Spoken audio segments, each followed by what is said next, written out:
Olá, meu nome é Bruna e no vídeo de hoje vamos apresentar sobre o tema do bloco 6, parâmetros de custos. O tópico de hoje é custos lineares por áreas e fixos.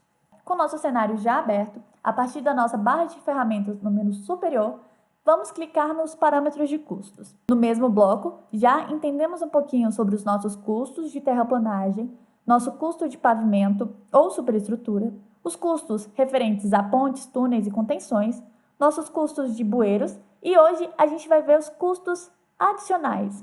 Esses custos foram inseridos dentro do quanto para auxiliar numa previsão orçamentária mais robusta. Assim sendo, todos os custos que a gente não conseguiu inserir dentro das disciplinas, a gente pode dividir dentro dos custos de áreas, lineares e fixos. Iniciando então pela aba dos custos de áreas. São custos bem simples. Nesse custo, a gente tem a primeira coluna em que a gente vai inserir o nome do custo de área para identificação. E logo após, a gente pode também escolher o subtipo desse custo. Ou seja, esse custo ele não necessariamente precisa ser aplicado a toda a área em que a gente regionalizou. Ele pode ser para toda a área, mas ele também pode ser aplicado, por exemplo, só em aterro ou só em corte, o quanto disponibiliza essa opção.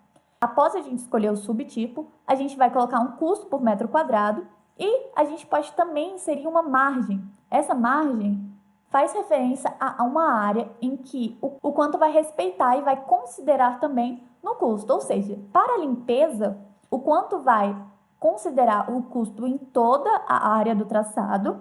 Esse custo vai ser R$ 2,00 por metro quadrado e ele vai respeitar uma margem de 15 metros da distância do eixo até o traçado.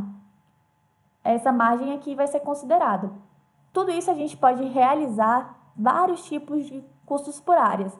Um exemplo básico também que a gente utiliza, em que a gente poderia fazer a associação de apenas em corte ou em aterro, é a hidrossemeadura. Se a gente inserisse o custo de hidrossemeadura aqui, a gente poderia considerar apenas em corte.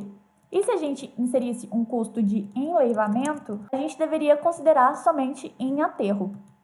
Então, é por isso que existe essa diferenciação do subtipo que o quanto fornece e aqui podem ser inseridos vários custos, como, por exemplo, um custo muito utilizado é o de desapropriação, em que a gente utilizaria também esse artifício do raio a ser considerado, que é bem interessante.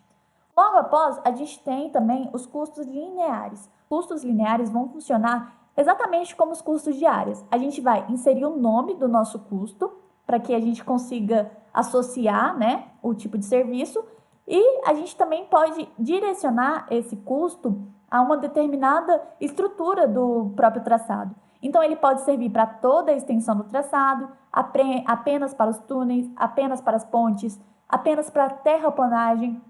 Eu posso também inserir esse custo apenas em corte ou aterro, ou apenas do lado esquerdo ou direito do corte, esquerdo ou direito do aterro, e apenas em áreas de contenção.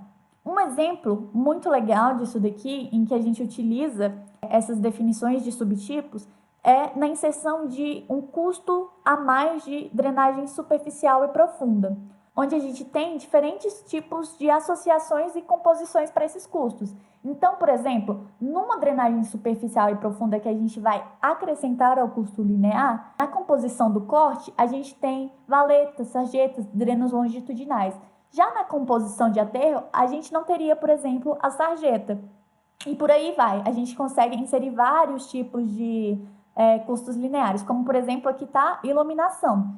Projeto básico executivo, uma questão de sinalização ferroviária ou rodoviária, uma compensação ambiental. Então, tudo isso a gente pode estar inserindo e adequando um custo por metro. Para finalizar os nossos custos adicionais, a gente vai ter aqui um custo fixo. Esse custo fixo, ele vai ser inserido ao final do nosso traçado como um custo a ser englobado, tanto que ele já faz a soma de todos os custos fixos que vão estar no nosso resumo ali de relatórios em relação ao nosso traçado. Aqui, por exemplo, a gente tem um custo fixo de consultoria e um custo fixo de controle de tráfego. Bom, esses são os custos que podem ser adicionados dentro do quanto e Caso vocês tenham algumas dúvidas ou sugestões, o nosso e-mail se encontra na descrição desse vídeo e a gente se coloca à disposição. Obrigada e até a próxima aula!